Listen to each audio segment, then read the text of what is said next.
Hey guys, how y'all doing? I'm here to give you guys a recap on the new chapter on One Piece, which is on chapter 925. Now, this chapter right here looks pretty cool, and it's called the title blank whatsoever, which, I go like, what is that supposed to mean? But whatever the case may be, let's continue on. We have to the Perona, who is back on Mogi Kingdom with Mihawk, is actually happy to see that Moria is alive whatsoever. And Mihawk just tells her to leave, and they end up having a little scuffle whatsoever. But Mihawk also tells her to stay safe, but I think it's best for you to leave now because there's an interesting topic that was brought up in the Revere. Back in the New World, which is on Pirates Island Beehive whatsoever, Moria is causing chaos wanting to meet Blackbeard and ends up having a little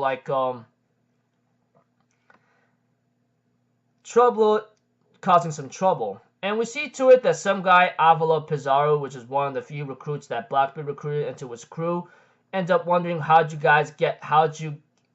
you guys let him through? They go like, oh, he annihilated the port or he was too strong.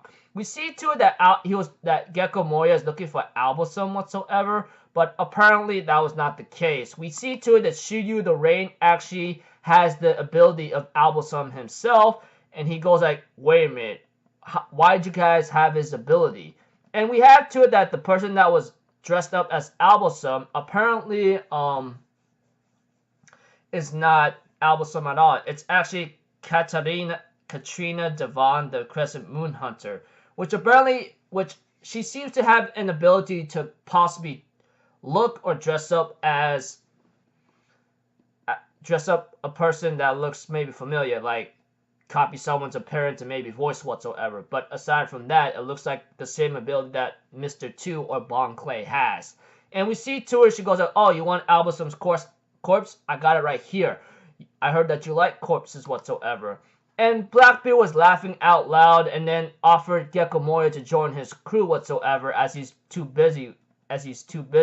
He even talks about the fourth day of the Revier where the commanders of the Revolutionary Army actually clashed with the admirals Ryokugu and Fujitora to get Kuma back. Which I go like, that's somewhat suicide because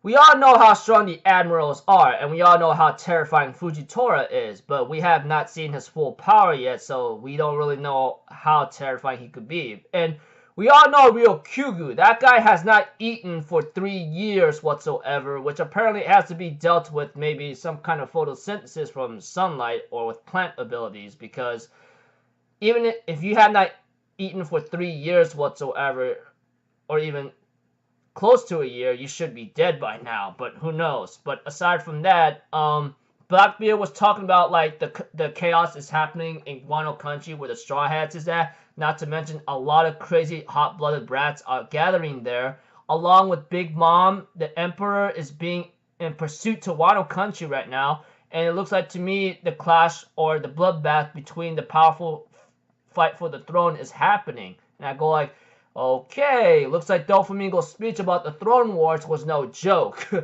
Aside from that, we go to Wano Country Act 2, and the Dog Duke and Shintomaru Ashura, whatever his name is, the fat slob whatsoever, thief, ends up clashing against the Dog Duke whatsoever and stops the fight there by Kinemon. And we see to it that Tama is nursed back to health thanks to Chopper and some other doctor. And we see to it that she is concerned about Luffy, but Chopper's like, don't worry about Luffy. His will not break, and his recovery strength is really, really strong, so he'll be fine. We see to it that, that they were trying to recruit Shintomaru or Ashura whatsoever, but he goes like, look, I admire the man named Odin, which is why I decided to give my life and serve him. But I don't remember wanting to help the Kozuki family. That's not my freaking job or something. Or I never swore any loyalty to you. And we see to it that Kinemon says, watch out, you hear me? I will make you our ally someday. But Shintomaru's like, look, I commend you if you do that, but let me tell you something. You think everyone's going to be happy with the Kozuki family samurai being returned? Not to mention, you left this country 20 years ago. The blank you left behind would never be filled. Remember that.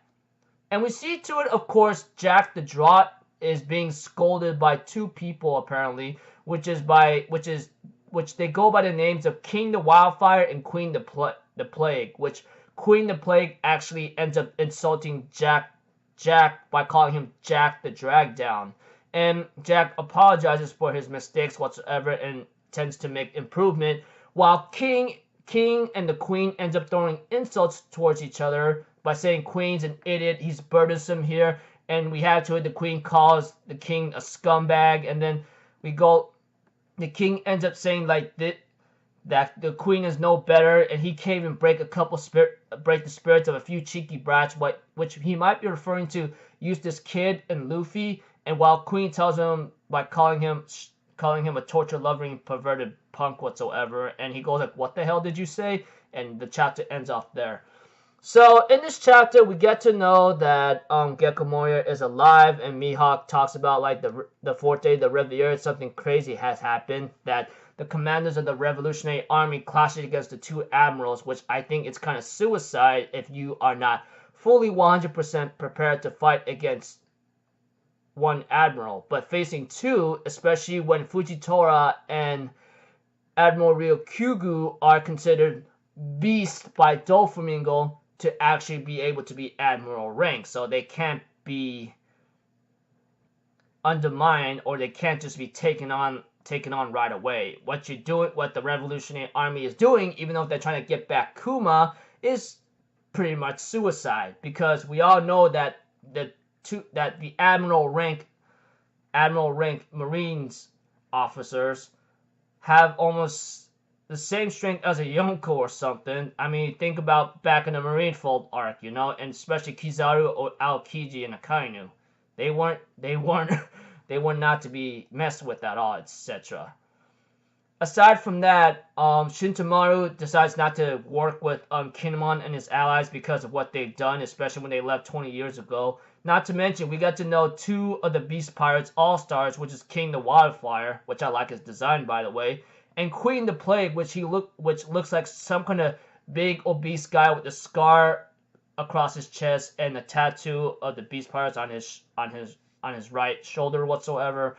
I'm thinking in my mind, I don't know who's more threatening, but I think those two are not to be undermined either, because if they are possibly in one of the high ranks for the Beast Pirates, they are not to be taken lightly about. But aside from that, for them to scold Jack and Jack trying to please them in a certain way or try not to mess up again, just shows that they aren't just simpletons. But aside from that, pretty cool chapter. Revolutionary Army doing something crazy to get Kuma back. Not to mention seeing Blackbeard and Gecko Moria and two more powerful officers of the Kaido Beast Pirates whatsoever, and Jack being scolded by them, and of course like Kinemon trying to recruit Shintomaru Ashura whatsoever.